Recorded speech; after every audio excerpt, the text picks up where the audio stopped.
before I dive into the mechanics of how cells divide, I think it could be useful to talk a little bit about a lot of the vocabulary that surrounds DNA. There's a lot of words, and some of them kind of sound like each other, but they can be very confusing. So the first few I'd like to talk about is just about how DNA either generates more DNA, makes copies of itself, or how it essentially makes proteins. And we've talked about this in the DNA video. So let's say I have a little, I'm just going to draw a small section of DNA. Let's say I have an a G, T. Let's say I have two T's, and then I have two C's. Just some small section. It keeps going. And of course, it's a double helix. It has its corresponding bases. Let me do that in this color. So A corresponds to T, G with C. It forms hydrogen bonds with C, T with A, T with A, C with G, C with G. And then, of course, it just keeps going on in that direction. So there's a couple of different processes that this DNA has to do. One is when you're just dealing with your body cells and you need to make more versions of, let's say, your skin cells, your DNA has to copy itself. And this process is called replication. You're replicating the DNA. So let me do replication. So how can this DNA copy itself?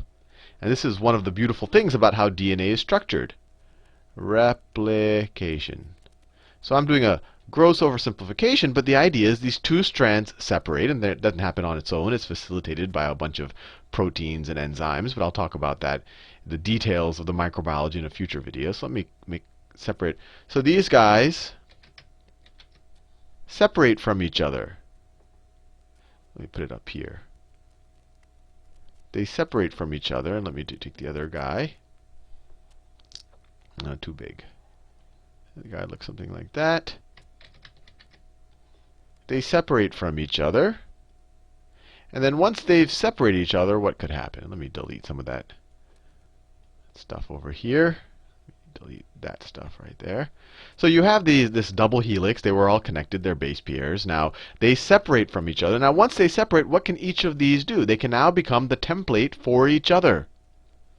So now, I can form a, if this guy's sitting by himself, now all of a sudden a thymine base might come and join right here. And so you could have these nucleotides will start lining up. So you'll have a thymine and a cytosine, and then an adenine, adenine, guanine, guanine, and it'll keep happening. And then on this other part that was formerly, this other green strand that was formerly attached to this blue strand, the same thing will happen. You have an adenine, a guanine, a thymine, thymine, cytosine, cytosine. So what just happened? By separating and then just attracting their complementary bases, we just duplicated this molecule. Right? And I'll go more, we'll do the microbiology of it in the future. But this is just to get the idea. This is how the DNA makes copies of itself. And especially when we talk about mitosis and meiosis, I might say, oh, this is the stage where the replication has occurred. Now, the other thing that you'll hear a lot, and I talked about this in the DNA video, is transcription. Transcription. In the DNA video, I didn't focus much on how does DNA duplicate itself. But one of the beautiful things about this double helix design is that it really is that easy to duplicate itself. You just split the two strips, the two helices, and then they essentially become a template for the other one. And then you have a duplicate. Now, transcription is what needs to occur for this DNA eventually to turn into proteins. But transcription is the intermediate step. It's the step where you go from DNA to mRNA, and then that mRNA leaves the nucleus of the cell and goes out to the ribosomes, and I'll talk about that in a second. So we could do the same thing. So this guy, once again during transcription, will also split apart. So that was one split there, and then the other split is right there. But instead of, and maybe it makes more sense just to do one half of it. So let me delete that. So let's say that just the green, this is the coding. Let's say that we're just going to transcribe the green side right here. Let me erase all of this stuff, right? Nope, wrong color. Erase this stuff right here. Now, what happens is instead of instead of having deoxyribonucleic acid nucleotides pair up with this DNA strand, you have ribonucleic acid or RNA pair up with this. And I'll do RNA in magenta. And so the RNA will pair up with it. And so thymine on the DNA side will pair up with adenine, guanine. Now, when we talk about RNA, instead of thymine, we have uracil, uracil, cytosine, cytosine. And it just keeps going. This is mRNA. mRNA. Now, once this, and then this separates, that mRNA separates, and it leaves the nucleus. It leaves the nucleus. And then you have translation. Translation. Translation. That is going from the mRNA to, you remember in the DNA video, I had the little tRNA, the transfer RNA,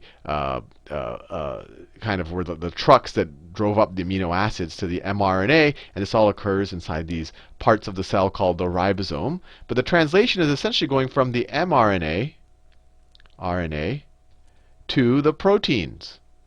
To the proteins. And we saw how that happened. You have this guy. Let me make a copy here. This guy separates. Let me actually copy the whole thing. This guy separates, leaves the nucleus, and then I'll delete this stuff. And then you have those little tRNA trucks that essentially drive up. So, maybe you have some tRNA trucks. You see an adenine, guanine, guanine. This is tRNA. That's a codon. A codon has 3 base pairs. And attached to it, it has some amino acid. And then you have some other piece of tRNA. Let's say it's a uracil, cytosine, adenine. And attached to that, it has a different amino acid. It has a different amino acid. And this occurs in the ribosome. And then the amino acids attach to each other. And then they form this long chain of amino acids, which is a protein. So just to summarize, the proteins form these weird and complicated shapes. So just to kind of make sure you understand all. So if we start with DNA, and we're essentially making copies of DNA, this is replication. You're replicating the DNA. Replication. Now, if you're starting with DNA, and you are creating mRNA from the DNA template, this is transcription. Transcription. Transcription. You're transcribing the information from one form to another. Transcription.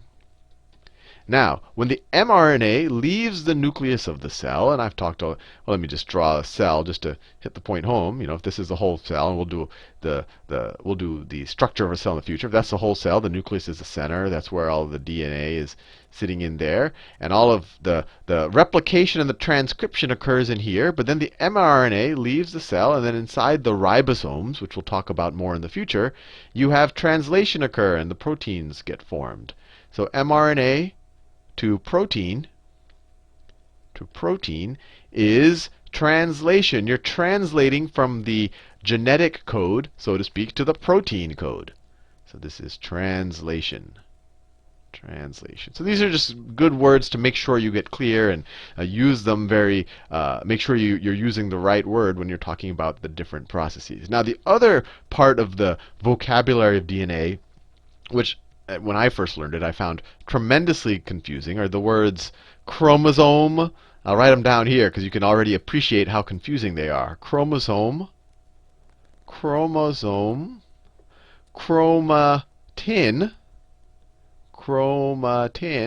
and chromatid. Chromatid. So a chromosome is, we already talked about, you can have DNA, you can have a strand of DNA. It's a double helix. Maybe I'll, this strand, if I were to zoom in, it's actually 2 different helices. And of course, they have their base pairs joined up. I'll just draw some base pairs joined up like that. So I want to be clear. When I draw this little green line here, it's actually a double helix. Now, that double helix gets wrapped around proteins that are called histones. That double helix gets wrapped around proteins that are called histones. So let's say it gets wrapped like there, and it gets wrapped around like that, and it gets wrapped around like that. And you have here these things called histones, which are these proteins. These proteins. Now this structure, when you talk about the DNA as it is wrapped, or when you talk about the DNA in combination with the proteins that kind of give it structure, and then these proteins are actually wrapped around more and more, and eventually, depending on what stage we are in the cell's life, you have different structures. But when you talk about the nucleic acid, which is the DNA, and you combine that with the proteins, you're talking about the chromatin. Chromatin. So this is DNA plus, you can view the structural proteins that give the DNA its shape. Structural proteins. And the idea, chromatin was first used because when people look at a cell, every time I've drawn these cell nucleuses so far, I've drawn these very well-defined, I'll use the words, let's say this is a cell's nucleus.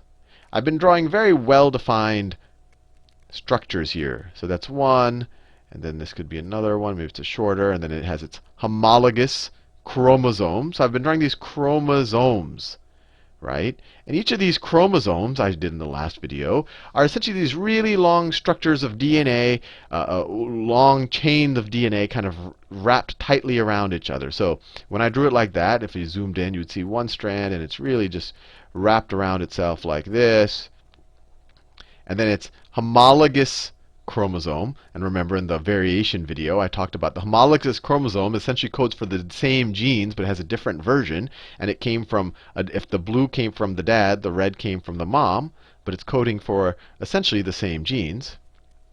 So when we talk about this one chain, let's say this one chain that I got from my dad of DNA in this structure, we refer to that as a chromosome. Chromosome. Now, if we refer generally, and I want to be clear here, DNA only takes this shape at certain stages of its life when it's actually replicating itself. Not when it's replicating, when the cell is dividing, DNA, before the cell can divide, DNA takes this very well-defined shape. Most of the cell's life, when the DNA is actually doing its work, when it's actually creating proteins, or proteins are being essentially transcribed and translated from the DNA isn't all bundled up like this. Because if it was bundled up like this, it would be very hard for kind of the replication and the transcription machinery to get onto the DNA and make the proteins and do whatever else. Normally, DNA, let me draw that same nucleus. Normally, you can't even see it with a normal light microscope. It's so thin that the DNA strand is just completely separated around the cell. I mean, I'm drawing it here so you can draw it. Maybe the other one is like this. Right? And then you have that shorter strand that's like this. And so it's all, you can't even see it. It's not in this well-defined structure. This is the way it normally is. And then you have the other short strand that's like this. So you would just see this kind of big mess of a combination of DNA and proteins. And this is what people essentially refer to as chromatin. Chromatin. So the words, it can be very ambiguous and very confusing, but the general usage is when you're talking about the well-defined one chain of DNA in this kind of well-defined structure, that is a chromosome. Chromatin can either refer to kind of the structure of the chromosome, the combination of the DNA and the proteins that give the structure, or it can refer to this whole mess of multiple chromosomes and DNA, of which you have all this DNA for multiple chromosomes and all of the proteins all jumbled together. So I just want to make that clear. Now, the next word is, well, what is this chromatid thing? What is this chromatid thing? And actually, just in case I don't remember if I labeled these proteins that give structure to the chromatin, or that make up the chromatin, or give structure to the chromosome, they're called histones. Histones. And there are multiple types that give structure at different levels, and we'll do that in more detail. So what's a chromatid? So when DNA replicates, so let's say that this was my DNA before, right? When it's just in its normal state, I have one version from my dad, one version from my mom. Now let's say it replicates. So my version from my dad, at first it's like this. It's a big strand of DNA. It creates another version of itself that is identical if the machinery worked properly. And so that identical piece will look like this. And they actually are initially attached to each other.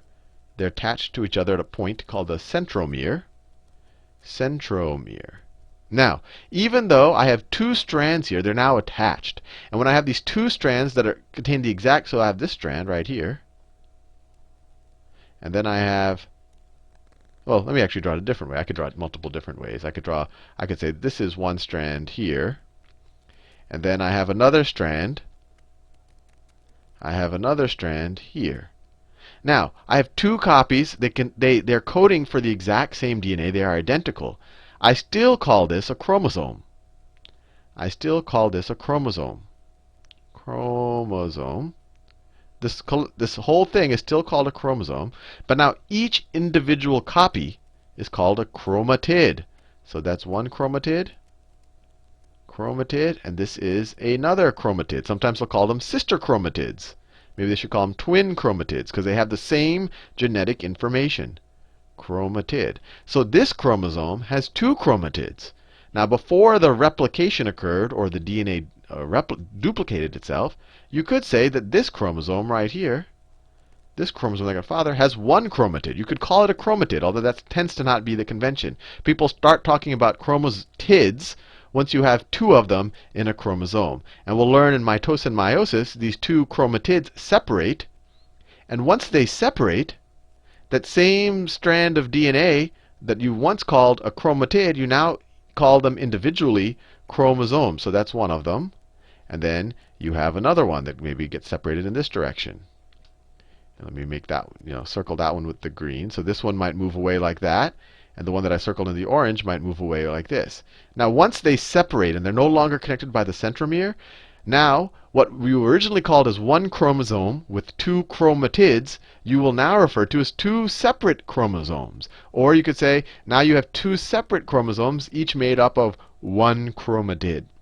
So hopefully that clears up a little bit some of this jargon around DNA. I always found it quite confusing. But it'll be a useful tool when we start going into mitosis and meiosis and I start saying, oh, the chromosomes become chromatids. And you're like, wait, how did one chromosome become two chromosomes? And, how did a chromatid become a chromosome? And it's all just revolves around the vocabulary. And I would have picked a different vocabulary than, calling this a chromosome and then calling each of these individually chromosomes. But that's the way we have decided to name them. And actually, just so in case you're curious, you're probably thinking, where does this word chromo come?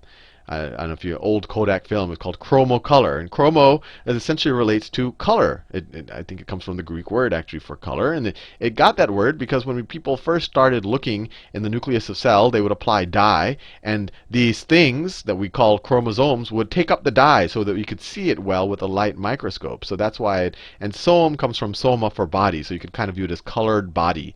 So that's why they call it a chromosome. So chromatin also will take up, well, I won't go into all of that as well. But hopefully that clears a little bit this whole chromatid, chromosome, chromatin debate. And we're well equipped now to study mitosis and meiosis.